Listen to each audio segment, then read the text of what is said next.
ધીમો કે ફાસ્ટ? ધીમો. ધીમો. પછી કેવી રીતે? ફટાફટ ફટાફટ ફાસ્ટ ફાસ્ટ પડે, બરાબર?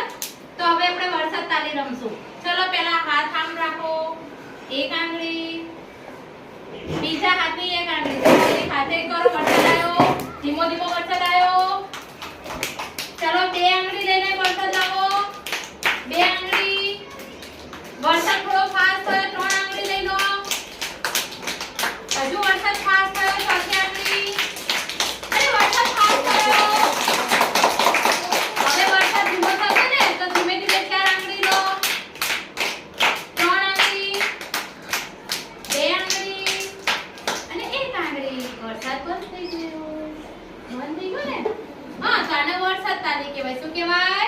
વરસાદ તાલી. કેમ કે વરસાદ પહેલા ધીમે ધીમે ટીપે ટીપે થી ચાલુ થાય, પછી ફાસ્ટ પડે, પછી ત્યાં બંધ થાય ને ધીમે ધીમે બંધ થઈ જાય ને. હા, ચલો. હા, વરસાદ આવે તો તારા ઘરે ક્યાંથી આવ્યો તો વરસાદ? ઉપરથી આવ્યો તો. સરસ. ઉપરથી. તો તમારા ઘરે પાણી ક્યાંથી આવે છે? વરસાદથી ઉપર. સરસ. અને નીચે પછી નદી, તળાવ બધું ભરાઈ જાય ને વરસાદ આવે એટલે. એ પાણીનો આપણે સંગ્રહ કરવાનો. હા, સ્ટોપ.